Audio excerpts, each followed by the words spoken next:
Today, we are going to learn about trusting your inner guide. So a little bit more about inner guide, and I know we've done some work on this before. However, I feel like this is kind of the most important message about this whole process of personal development.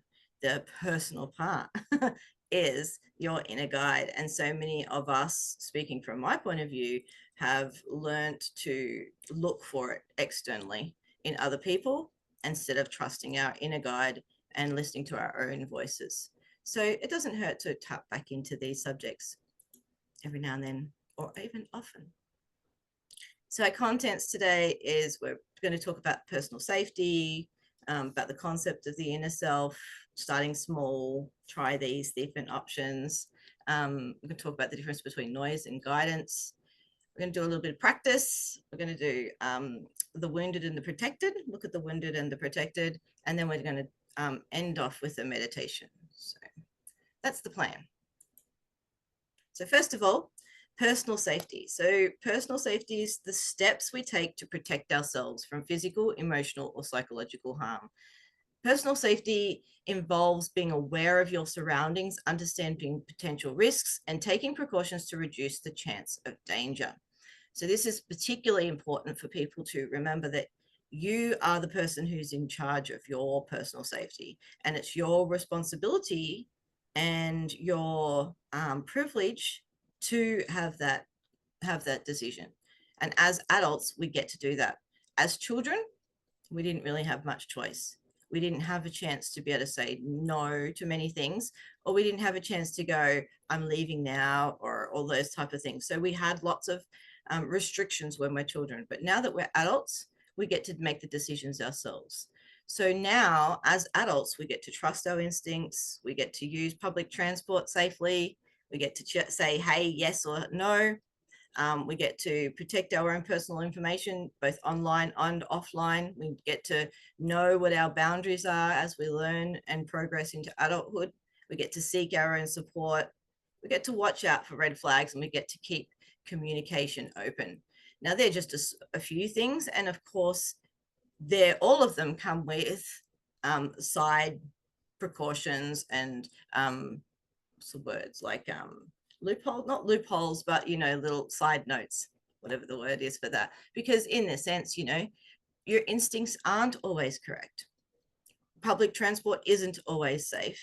Our information isn't always safe and does need to be shared at times. Our boundaries will be crossed constantly. We can seek support and not get it. We can be looking for red flags and still completely get wiped out by the ones we didn't see coming. And we can keep our communication open and still have problems with communication. So whilst all of these things are designed to create some safety within us, they're not foolproof. They're not like one and done. And then, oh yeah, I've got personal safety now. That's it. I'm an adult. I can do it. I can do all things. It's a constant process of calibration and readjustment.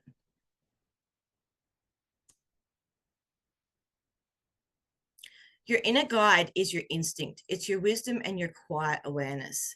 As we grow older, we start to tap into it more and more. I don't know if you've noticed as you've got older that you're more calm. Maybe you're more calmer, maybe not. But there's more of an inner peace about you as you mature and realize that the power lies within you. It's always there. It's a steady, intuitive, and often the first sense that something isn't quite right comes from that inner guide. It's being directed by your personal safety, which is where it first starts. It's like, well, what happens first? My personal safety feels threatened. Then we start to get curious and we try to work out why. So it's a process of learning to trust that voice, knowing when to pause, when to listen, and when to act. So you strengthen your ability to move through the world with confidence and care as you work on these things. So as we learn to pause and listen and not necessarily react to everything in an instant or be impulsive, like we used to do as children, right? It's like, want to go to the park? Yeah, sure, let's go.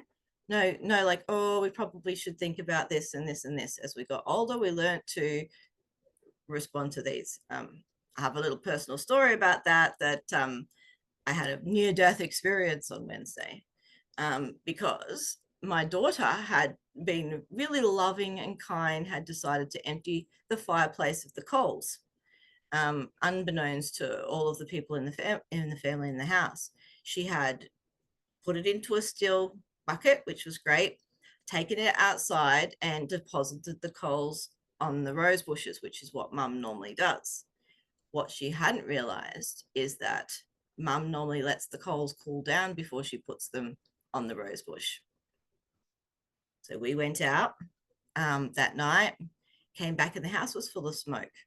And we're like, oh, the fireplace is playing up, because we've been talking about getting the chimney clean, and we didn't think too much of it. But the funny thing was, inside the fireplace was clear, outside the fireplace was smoking. We thought, oh, that's unusual, but oh well.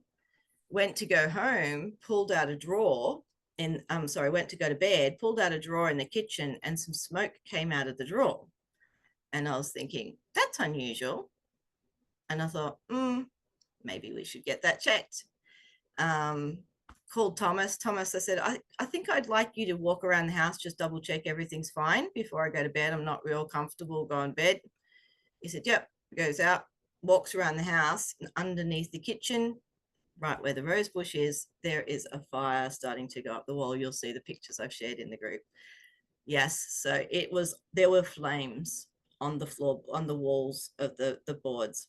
So the fire had got into the stump and was actually burning the stump and was starting to catch itself up the wall. So got the hose into it, squirted it. It was like coals. So, I know that quite often, and luckily, because I'd had a fire 2 years ago, and we had seen I had seen a post that the firemen had come in. We had to call the fire in, and they came in with about 3 trucks, and it was a grass fire. It took off half our property. No serious damage. Actually cleared off a lot of the weeds, which is good. But luckily, the wind was going the right direction that day. But they had left a post that they'd hosed down, but the post had got heat in it, and all night it just burnt. And so in the morning, the post was completely gone, but it had burnt really slow. It never actually ignited. It burnt really slow. So I had remembered that, and I knew that. And I said to Thomas, we can't go to bed like this, because with it, hosed out, because there's still coals there. It can just start up again. So he had the smart idea of putting a sprinkler on it. So all night we had the sprinkler on this one spot, and just left the sprinkler on, and just hosed it. So stump's probably sunk, but the house is still standing. That night was really rough, because I was really really worried that I could wake up to who knows what, a house on fire, or so didn't have a very good night's sleep that night. Neither did Thomas. He's however, I'm really glad I trusted my inner guide to look further, because if I hadn't, we would have all been asleep, and we would have all woken up to a fire. So there were a couple of lucky things. There was definitely heat. I went inside the kitchen, there was heat in the walls. So like, it had obviously come up the stump and come between the gap between the walls. Like, we got weatherboard type outside, which is meant to be weather retardant so that fires don't light it.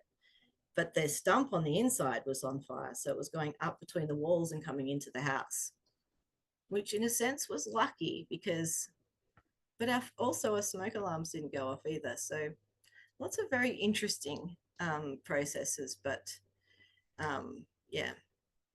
Anyway, I just thought that little story was very applicable to the message, which is always listen to that guide, because it is personal safety is definitely something that your guide will be able to guide you on. So yeah, definitely lucky, since carbon monoxide from smoke you can't smell when you're asleep. Oh, interesting. I did not know that.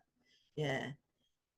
Yes, guardian angels definitely were watching over me. Yeah, it was just like literally all the other kids went to bed and everyone was going to bed, and I was like, I don't feel right about this. Like, we've opened out, we air conditioned, and normally you'd think the power would go out. Like, there was a little conduit, there's a little plastic conduit like about that far to the side of it, or probably about that far to the side of it, and it's got smoke all over the side of it.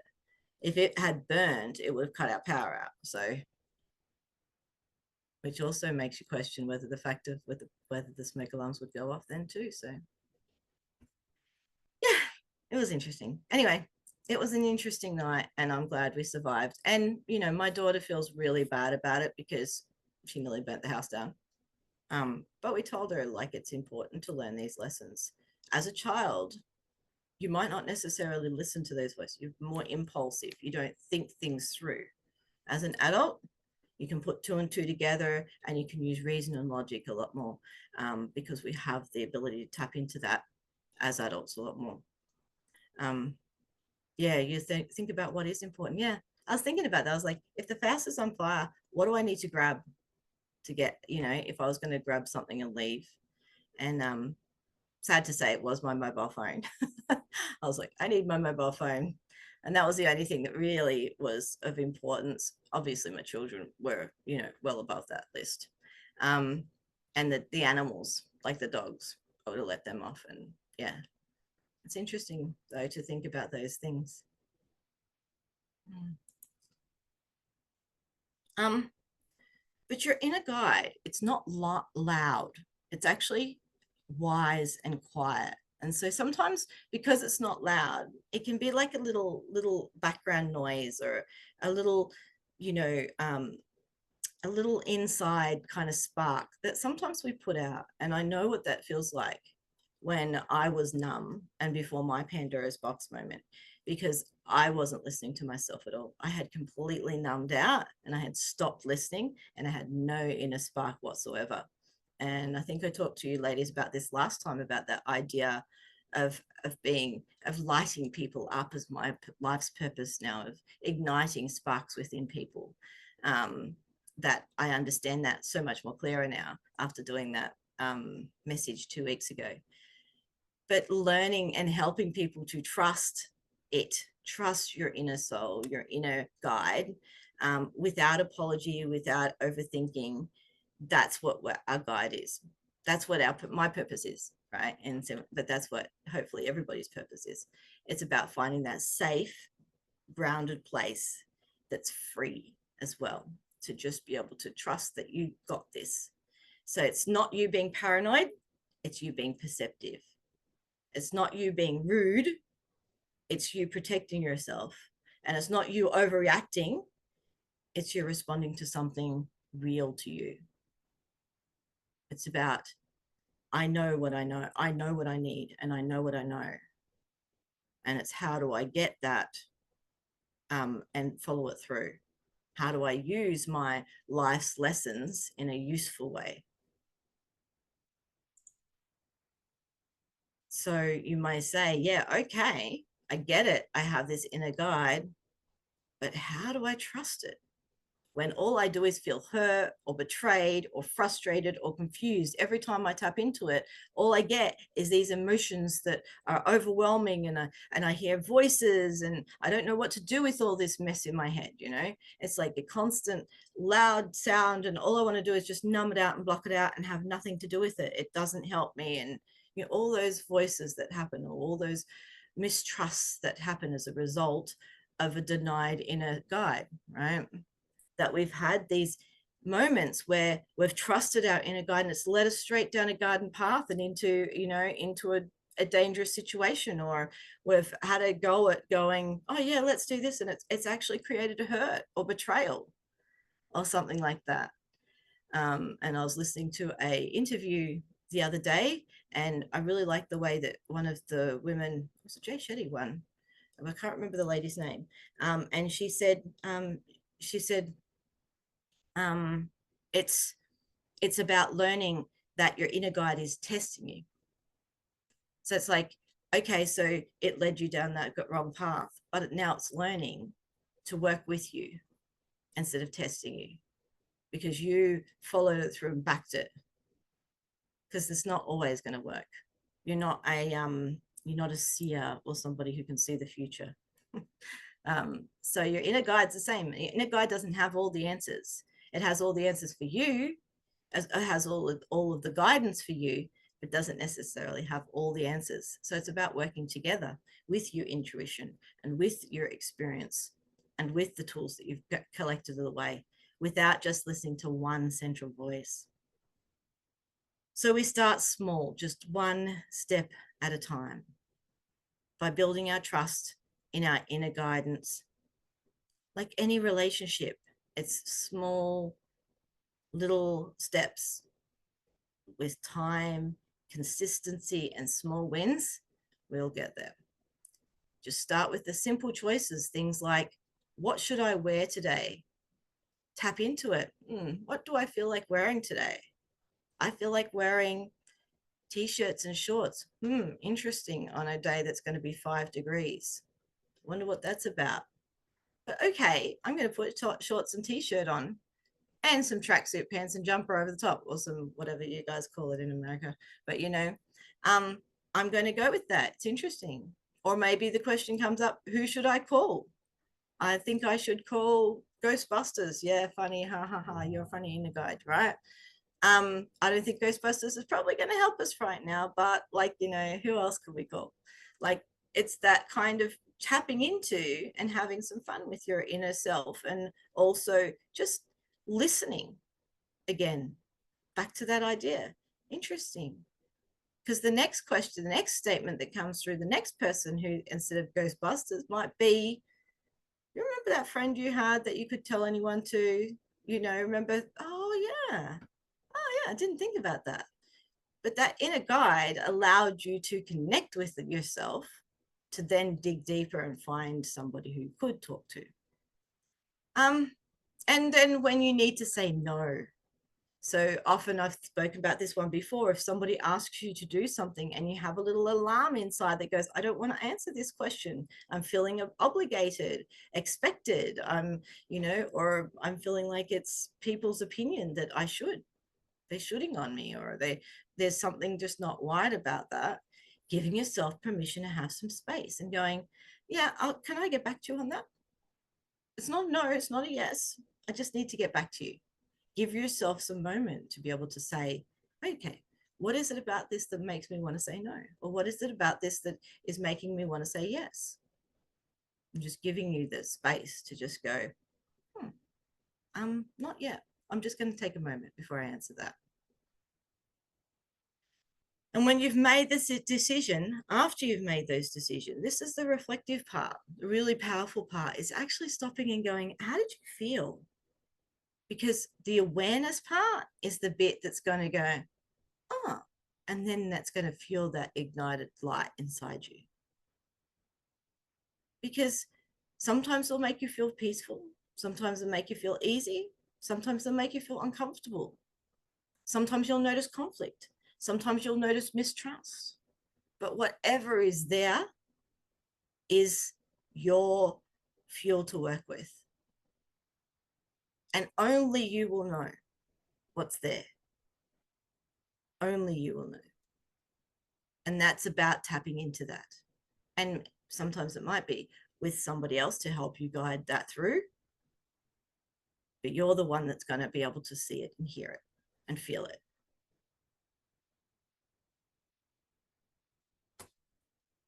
Here's some choices that you could do. You might want to take a screenshot of this one.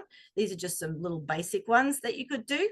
So create a quiet moment by finding 5 to 10 minutes to just close your eyes and just stop and give yourself a minute. Put a little timer on. I've got an Apple Watch now, but put a little timer on your phone and just say, okay, 5 minutes. Close your eyes and ask, what do I need right now? And don't expect an answer, right? Jay Shetty calls them OEOs, right? Opinions, expectations, and what was the other? Obligations, right?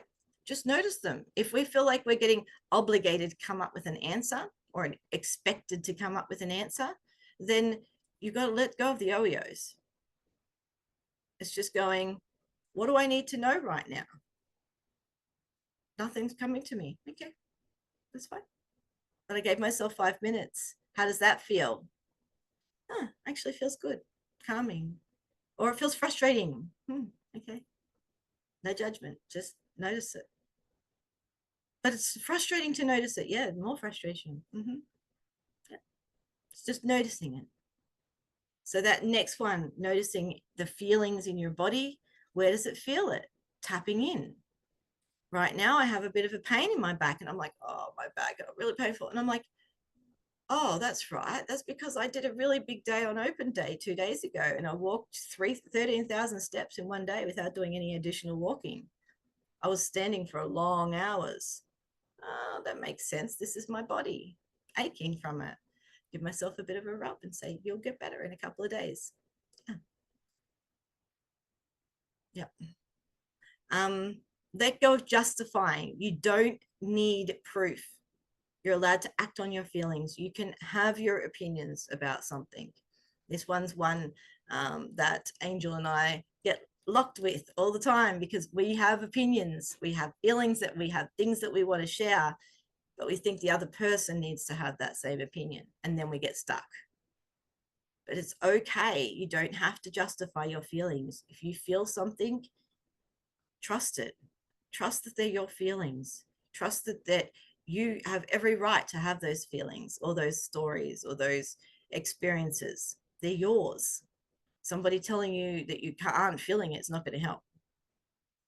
And it's recognizing that, okay, don't have to justify it. I feel this, or I think this, or I'm experiencing this.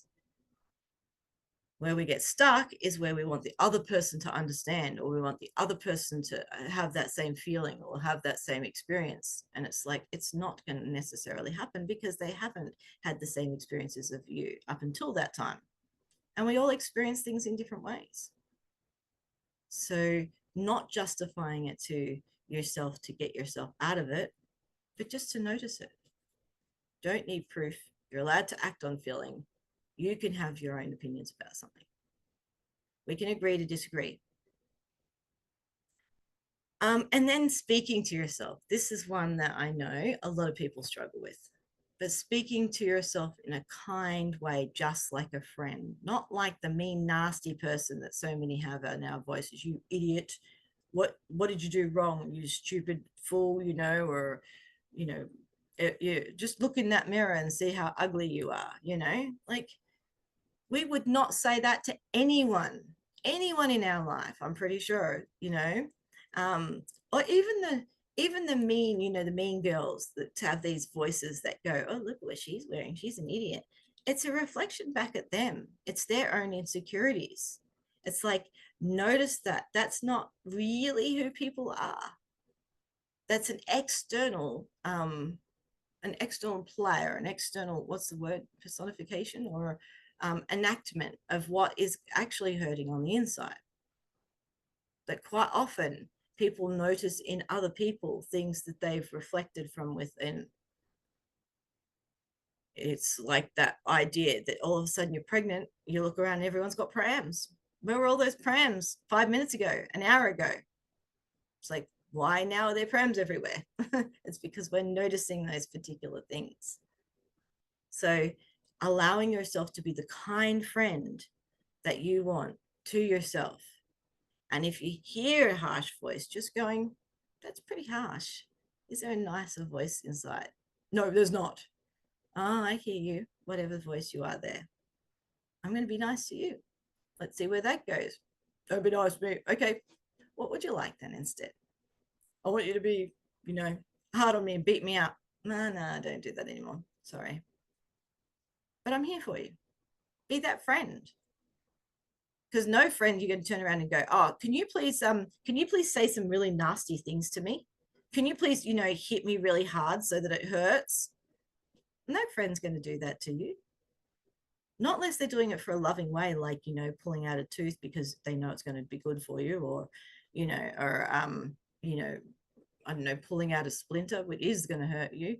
So if it's from love, yes, just tapping into that.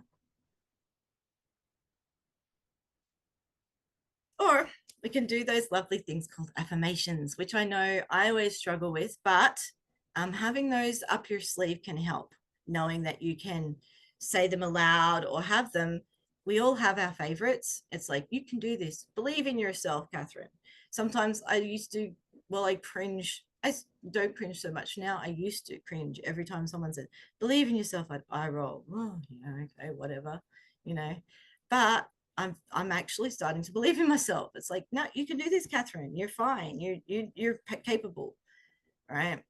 Things like, I trust what I feel, even when I can't explain it, or my body is wise, my feelings are valid, my knowing is enough, or I choose self trust over self doubt, or something like, even in uncertainty, I carry clarity inside me. It's like, what do you want to put on your wall? What do you want to see every day that's a message, a guiding light that reminds you that you are everything you need? Yes, believing in myself. It's getting there slowly. The voice is louder. And so, what is the difference between our noise and our guidance? So, most people listen to too many voices, the world's, their families, social medias, but they rarely actually listen to their own voice. And sadly, some people have gone so far down that track that they don't even hear their voice at all. It's gone. And so people are going through the world going, I don't know who I am because I don't hear any other voice except all the negative ones that I've heard from my childhood, which is really sad. It's really sad for them. It doesn't mean that they're broken or that there's something wrong with them. It just means that it's quiet. It's really quiet. It's not speaking up anymore. It's not being heard. Why would it when we've ignored it so many times? And it's got such a hurt response to things, you know? It's like, I'm here to trust you now. No, I don't want to do it anymore now. I don't trust you. You know, we can have a hurt feeling to that. Or I can't even hear it saying that, you know, I must be really broken. That's not your inner voice. That's somebody else's voice speaking for you. So that noise of those voices that are harsh and hurtful, that they come from a place of urgency and fear. That's what they are. There's a sense of back chat or fast response, or you know, you ask a question and no, I don't have the answer. It's a it's that instant drama, you know, it's quick reaction, child response, defensive response, necessary response in many times that we had to have to survive.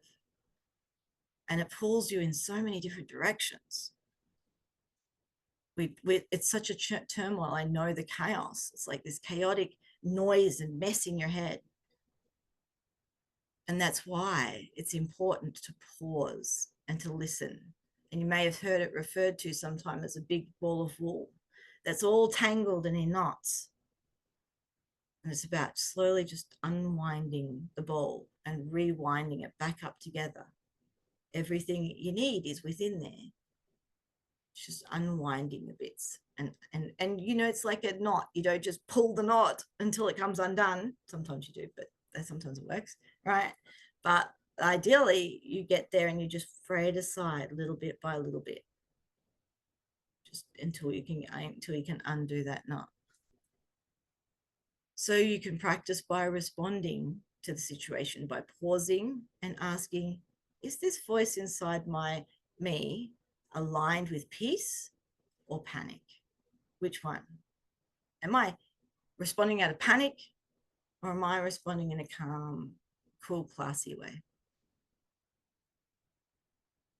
And then our guidance is truth and peace. At the center of all, our inner soul, our inner self is just pure love and light. There's nothing else. That's when you know you've really tapped into it. That feeling when you've been on top of the mountains or seen an amazing sunset or watched, you know, a proud moment, that's that part. It may challenge you, but it's not going to confuse you. It's clear. It's really 100% clear. And when you trust your guide, you step away from world's expectations and into your own truth.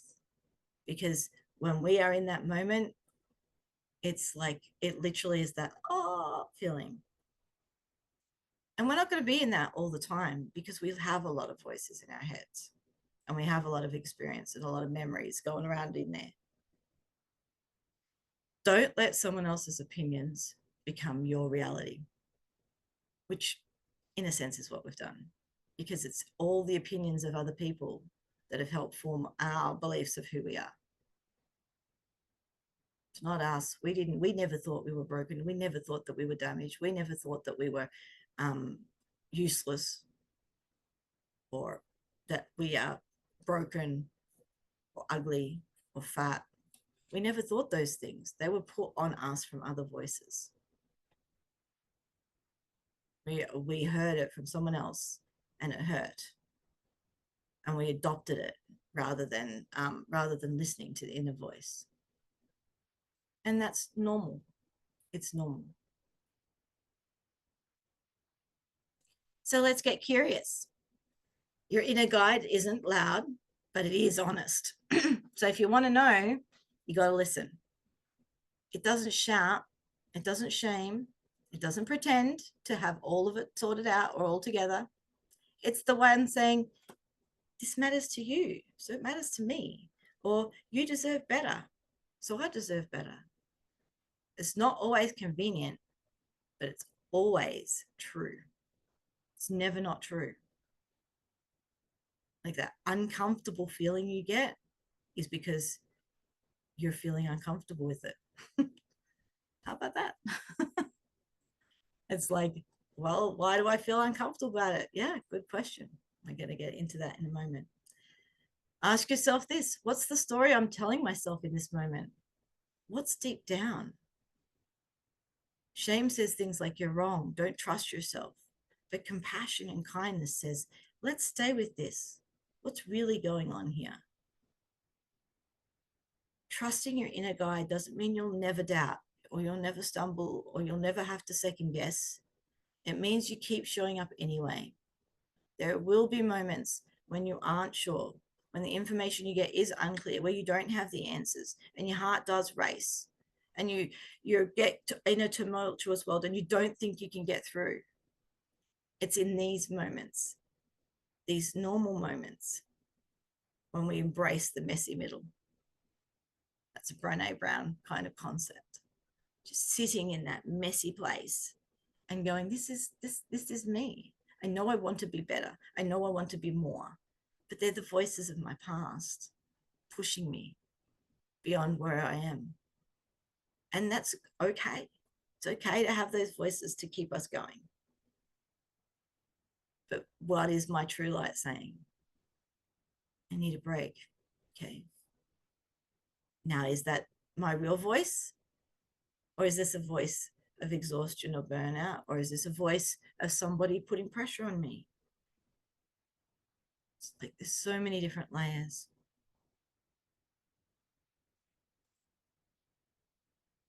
So here's a practice time. Hopefully you've got a pen and a paper and you can go through this.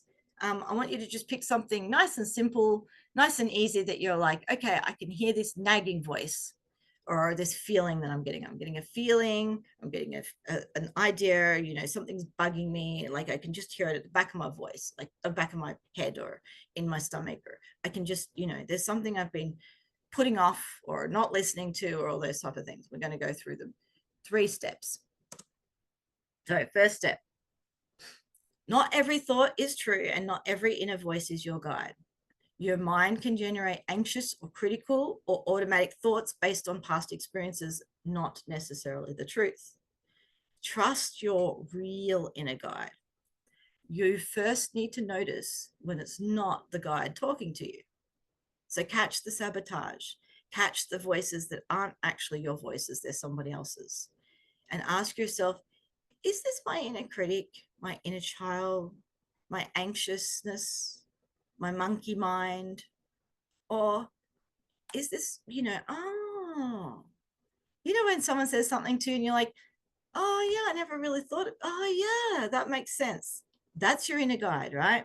That's the one you listen to. Oh, that's why I got so back. That's right. That makes sense. Or I'm feeling a bit anxious. Oh, yeah, that's because of that experience the other day. Yeah, that one, right? That's the one we're listening for. The one that goes, oh, yeah, that makes sense.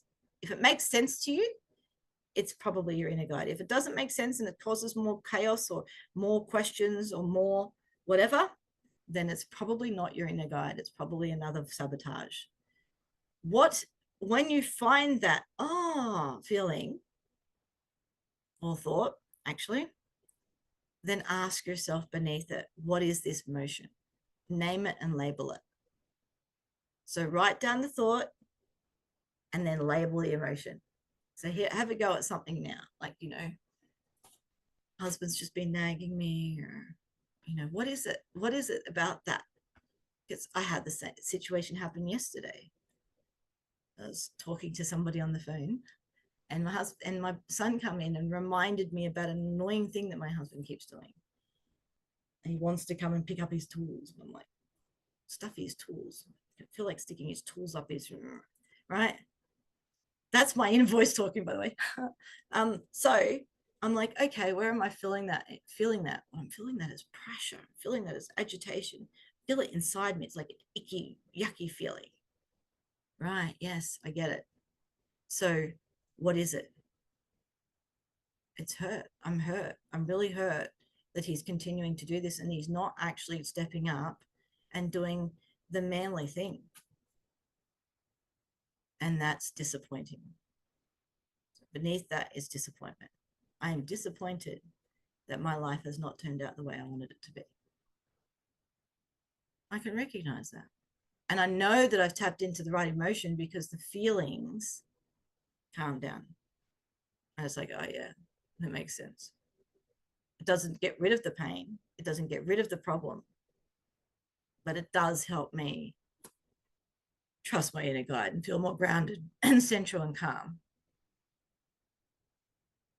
Because it's not going to solve our problems. It's not going to all of a sudden come along and wave its God fairy, magic wand and solve the problems for us. But it is going to make us open and aware to what's going on beneath. So everyone have a go at writing one of those down. Something that's like there, and just get beneath it and say, yeah. Oh, I know what this feeling is. Yeah. And you may not even have a proper name for it. It might be, oh yeah, it's a shitty feeling. Or my impatience is often in the way. Right? I'm feeling impatient. Okay, just stop for a moment. Just stop.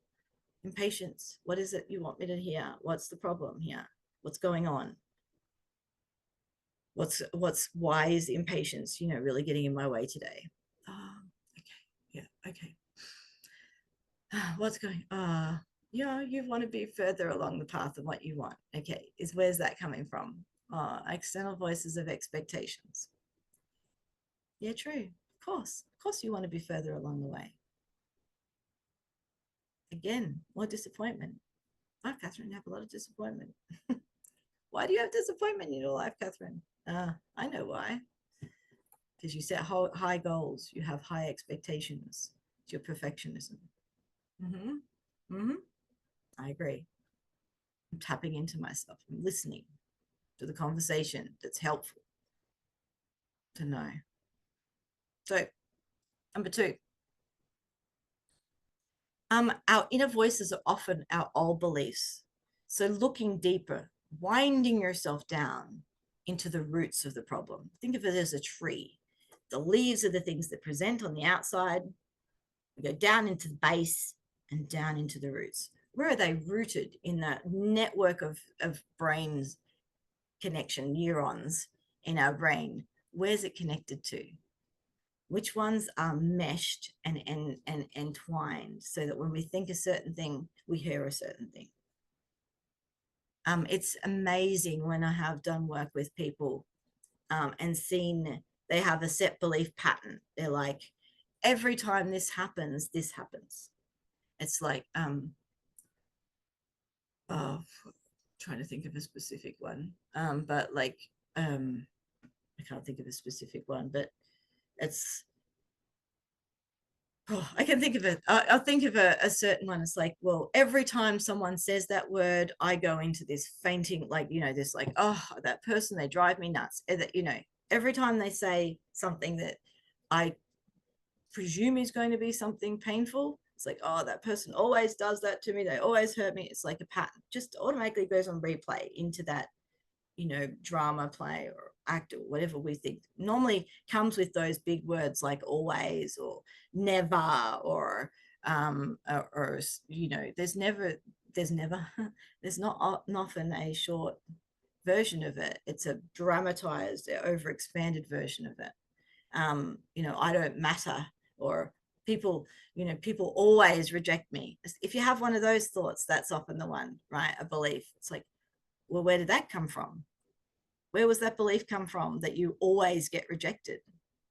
Because another one exists that says, actually, once upon a time, you weren't rejected. Oh, yeah, well, I know that exists, but that's not what I'm talking about. I'm talking about this moment. Oh, yeah, but you always go to that point. Not really, but you often go to that point. And it's like, well, let's go and have a look. What is it that made you go to that direction all the time? So these are distorted views. They're not true. They're views that have been automatically run, and it's about breaking that pattern. That's what Tony Robbins does really well. Is he breaks people's patterns. He challenges them, and he goes, they say, "Oh, I went and I do this," and he's like, "Oh yeah, I so do you do that?" Because we'll do something different. Like one of the most amazing experiences I saw too is I had a friend who was terrified of mice, and every time she saw a mouse, she'd like, "Oh, I can't stand it." And I watched Remy do an intervention with her. And they put a picture, like she was in the room, and they put a picture of a huge mouse on the projector. And she had broken the pattern so well that she was up there patting the mouse on the screen. It's like incredible. Like, and she couldn't even stand the idea if there could be a mouse in the corner of the room earlier that day. Just changed the pattern because her pattern had gone, I see a mouse, my life's in danger, that mouse is going to kill me. And found out what is the pattern that happened, which was she saw the mouse and she thought about the mouse's teeth.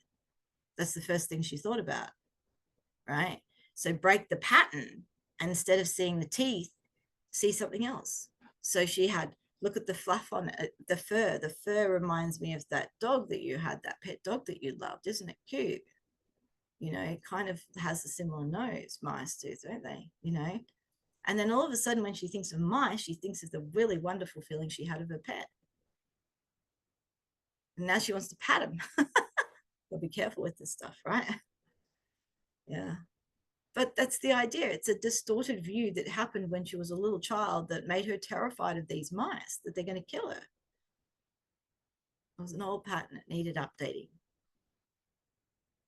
I mean, you don't need to be able to program somebody to walk up and pat mice, but she now knows they're not threatening.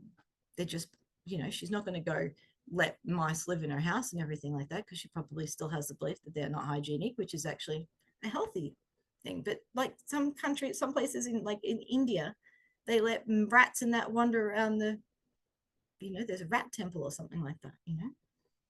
They don't have a problem with it at all. So people will form their own beliefs, and it's about finding out what yours is. So ask yourself, what is the belief that might be driving this down? Where did it come from? Is it true today? It might have been true back some time ago, but is it true right in this minute? Yeah, it feels like it's true. I know it feels like it's true. That's the pattern. But is it true? Ask yourself that question. Is it actually true? Well, if it sounds true, it feels, well, yeah, but what's the thing that you believe? So it might be someone said something to you that hurt. Like someone, like, just pretend I said something like, "Oh, your hair looks messy today," right? Oh, oh, I'm hurt. You just told me that I'm ugly. No, I didn't. I said your hair just looks messy today. Right? What does that mean? Oh, you don't like me, or you're being mean, or you no. I just said, your hair looks messy today. I made a comment. Well, where did it come from? Well, it doesn't, you haven't even asked me, because you've already made a whole story up and a whole belief before you've even asked me or before you've even found it. And I'm like, oh, because you just had the wind toss it through, or you just walked through the door. It's not the truths that we think it is. And you can do this with this thing called downward spiral technique if you want. And it's really just you looking at the arrow and getting deeper and deeper and deeper into the actual issue and going, okay, so I am afraid of to follow my gut. Okay, so what are you afraid of? Well, I'm afraid that I might make a mistake. Okay, so what would making a mistake do or give you? Well, if I make a mistake, then I'm a failure. Oh, right. I'm a failure. Anything that has an I am is nearly always a core belief.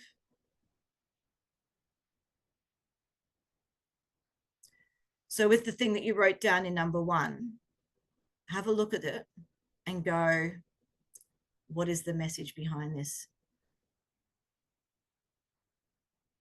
What is the message I'm telling myself? I can't do anything. Oh, okay. So you can't do anything. Is that true? Yes, it's true. What can't you do? Well, I can't live on my own. I need a husband to guide and protect me. Oh, so you need a husband to guide and protect you, do you? Okay. What do you need him to protect you from? To protect me against, people that might come into my life. Oh, because what are those people going to do? Well, they might hurt me. I'm not going to be able to protect myself. Oh, is that true? You can't protect yourself? No. Why? Because I'm weak. Oh, whoa. I have a core belief that I'm weak. Oh, okay, interesting. But then I can, we can go to the next stage in a moment, but it's like rephrasing those beliefs, because I'm not weak, or I am weak actually, but am I stronger with my husband or not? And I'd be asking myself those things, but getting down to the I am statements, or the core belief, the ones that are like, ooh, ouch. Step 3. Your inner voice is not rigid. It doesn't deal with generalizations or extremes. So if it's an always or a never or a can't, etc., get into that. And try to replace that rigid voice with a balanced and empowering alternative. Try reframing. I never know what to do. Well, sometimes I don't know what to do, but I have made some good decisions when I've paused and listened. Or I am weak. Yeah, there's some things, Catherine, you have to admit you can't do anymore that you used to do. That's true. But my goodness, you do so much more things than you've done with a husband. You're actually more capable of doing those things than you think you are. Yeah, that's true. I know. Yeah, I know. I can do these things. I can call out for help when I need. And if he was here, would it have made any difference? Probably not. Yeah. And replace the buts with an and or a both. So I might be weak, but I'm hopeless at this. Yeah, well, okay. I might be weak and I'm hopeless with this particular thing as well. Both those things can be true as well. I might be in pain. I might feel unsure, and I can still make thoughtful choices. Oh, there is a mistake. Truthful choice. Don't know what that one is. A truthful choice. So I could have a message right now. My pattern used to be, if I found a spelling mistake in one of my presentations, what an idiot. I'm an English teacher. I should know better than that. It's not my inner voice. That's a really harsh critique going, you're an English teacher, you should know better. Where did that one come from? It's festered somewhere, right? It's not a very particularly supportive voice. So just type into them. Am I actually allowed to make mistakes? Yeah, I am. Do I not like it when I make mistakes? I don't like it. I like to be a perfectionist. There's my core belief. I am a perfectionist. right? I'm not a perfectionist. I can turn up messy, or I think I'm a perfectionist, and I can still turn up messy. Whatever it is, you work on your strength. How are we finding this? Are we helpful? I know we're getting deep. We're doing a lot of work. Sometimes it can be exhausting. Keep pushing through. So here's another way of looking at it, right? You know, I do internal family systems. So let's have a look with our internal family systems lens. So some parts of us inside are just anxious.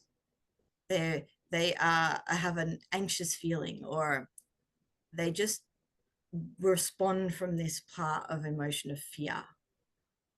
And then there's some parts that are protectors. They're going to stand in there and get angry, and they're going to protect us no matter what. And they're just going to block out anything else because they're there to defend.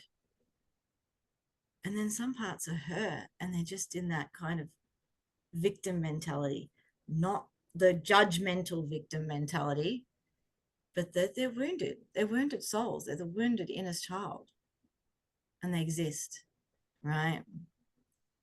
It's the fight, flight, freeze, literally here right now.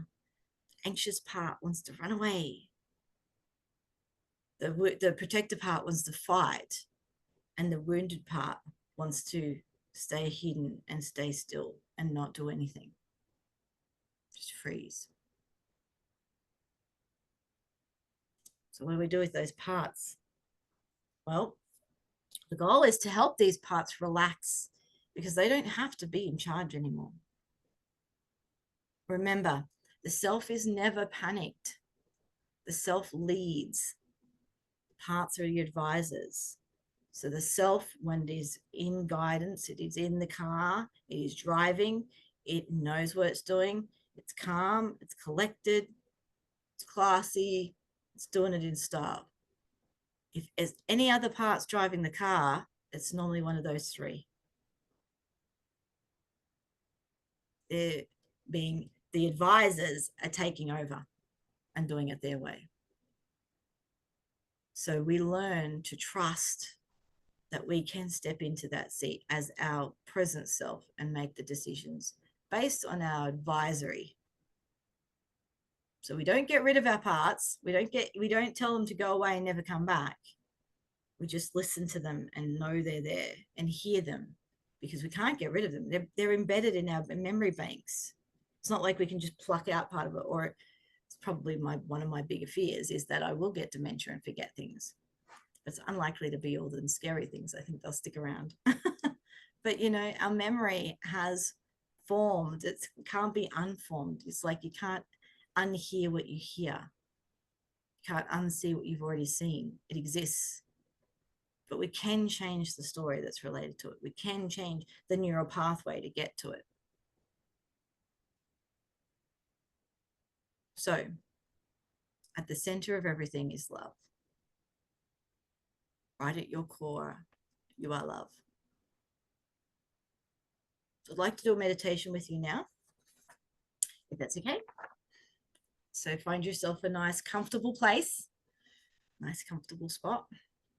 And we're going to take a moment to just be here where we are. To give yourself permission to be in this moment and to just sit with it. You can turn your camera off. You can leave it on. You can close your eyes, not close your eyes, participate, don't participate, up to you. And just allow yourself to, if you wish, and it feels okay, just allow your body to settle into your seat. Let your shoulders drop, your jaw soften, and just take a deep breath in through the nose. And then exhale through your mouth. Just letting it out, just being present, giving ourselves the gift of breath. The very first gift of life we had was breath. It's the one thing we have till the end. Breathing in, calm, and letting out all the worries of the moment. And just exhale anything that you don't need to carry right this moment. And just allow your attention, as you're just slipping into some nice rhythm, honoring yourself with this space, to gently rest on this rhythm There's nothing you need to do. There's nothing you need to think. There's no way, right way, wrong way. There's no way of solving this. It's just about being here in this moment, in this little container of space, in this wide container of space. And if your mind wanders, that's okay. When you notice it, just return back to the breathing and back to my voice. Begin to feel this sense of steadiness, of just letting all those heavinesses pass and just being in your body right here, right now. Everything you're experiencing in this moment is a first as it hear it. And silently say to yourself, I am here, I am present, and I am safe to notice. And as you notice your safety and your grounding and your peace and your awareness, it begins to expand. And as your awareness expands, allow yourself to look inwards. There's no right way to do this. There's no wrong way to do this. It's just experience what is. Some people feel connected to many different sides of themselves, their thoughts, their voices, their moods, their reactions, their body, their aches. Some people think about the shopping. Just let that pass. It's you. That's it. You're just having you thoughts. Notice how that one particular part feels right now, that one thought. Let them know. Let it know. I'm listening. I'm here with you. Yeah, okay, the shopping. Yeah, the shopping needs to be done. I hear you. And then just bring it back to yourself. And if you notice other parts, maybe a critical voice or a calm place there, or even a tension that comes up in your body, just welcome it with gentleness. Hi. Yeah, take a seat. I'll be with you in a minute. Yep. Take a seat. We're all here in the waiting room. Just pop in. Maybe you've got a big, well, I've got this big rolling hill full of daisies where I invite all my parts to be. And each part of you exists for a different reason. Sometimes it's not clear. Sometimes it is. You don't have to understand it all right now. Just allow the space. It's like a doctor waiting in the waiting room and looking out and seeing all their patients out there waiting to be served or to be seen. Just notice. They all want your time. Be kind and compassionate and curious. So whether you feel one strong voice or several different layers, invite that sense of curiosity. Maybe you're that doctor in the waiting room and you open the door and there's no one there. That's okay. They'll come. Just build it and they will come. No judgment. Just ask yourself gently, what are you showing me? What are you trying to show me? What do I need to know today? What's important for me to know today? This room might be empty right now, but one day I'm going to see these different parts. One day a part's going to walk in here and need me. Or maybe the room is full of so many things and there is no way knowing you're going to be able to get through all of them. That's okay, because you get to make the story. And the story says that you have infinite time and energy. You may not hear clear answers. That's okay. May not even want to be in a room. Might want to go out on another planet or sit on a side bench, on a park bench. Simply asking the question is enough for today. Bring kindness to whatever arises. If doubt or resistance or frustration comes up, well, let them in too. Hello. Yeah, join the queue. Jump in. There's no part of you that needs to be pushed away right now. Say silently, all parts of me are allowed. I don't have to fix anything. I'm just here. Now I want you to imagine a calm and steady part of you at the center. Even if it feels small or unfamiliar, let yourself sense that there is this part, a capable part, capable of witnessing all of the others. It's the one, it's the manager, it's the person who's in charge, but not by expectation and obligation, but by choice. It's an easy feeling. It's something you want to do. It doesn't need to be control, or it doesn't have to change anything. It's just simply an observer. Its gift is the observation. It just maybe needs to hold something. Some might need a hug or a hold or an acknowledgement or a tip of the hat. So just observe, hold on to that space, and lead maybe with quiet strength, that one self. Let yourself rest in that presence of knowing that you can. And you might even say to yourself, I am more than one in it of these feelings. I am the one who can listen to all. And take a moment to just sit quietly with whatever has surfaced for you, whatever comes up, resistance, or maybe beautiful stillness, or maybe judgment. Just notice it. Don't have to have the interpretation to make it mean anything. Just notice. What are the sensations in your body? What emotions, if any, are still lingering or shifting? Which ones refusing to come in? Which ones refusing to open up? Which ones are hurt and hiding? Which ones are laying deep and low? And which ones are floating in the air? Which ones are absent? Whatever you find, whether stillness, discomfort, or even confusion, it all belongs. You may want to say gently to yourself, it's okay for me to be exactly where I am. And if you felt nothing, well, nothing is something as well. The numbness and the disconnection or doubt, just offer that compassion. It's there too. This is still a part of you, and it's asking for care. There's no pressure here to feel anything in particular. And as you just notice and you just see them all there, you realize this is all part of you. It's maybe void and dark and quiet and still, or busy and loud, and whatever it is, we just notice it. We're not fixing it, we're just seeing it. And I want you to slowly let your awareness return to the bigger picture of your life.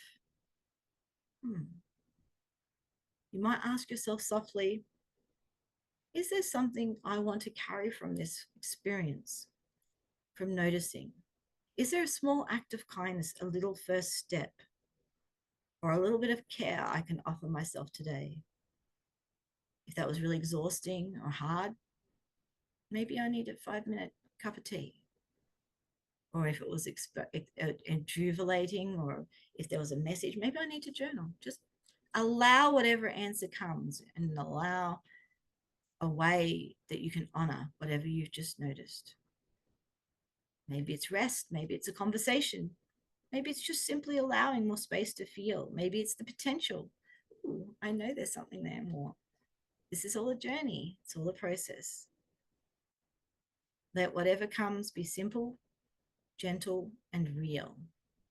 Remember, to know it's your inner guide means it is pure.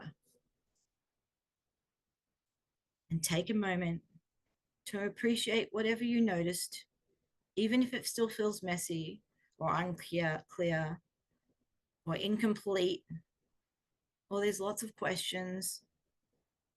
Just notice that today you turned up. Today they turned up. You paid attention. You saw it. And that is all you need. That is enough. That is more than enough. It's something. And gently return to your breath, because in the end, breath is all you need. Inhaling exhaling, and just notice your breath and how you can control that, but not in a controlling way, but in an allowing way. Feel the weight of your body in the chair. Notice your feet on the ground. Move your hands and your toes and your fingers and your shoulders. And when you're ready, you can slowly open your eyes and bring with you a little more gentleness, a little more knowing, and to remind yourself everything you need is already within you. It's just waiting to be heard.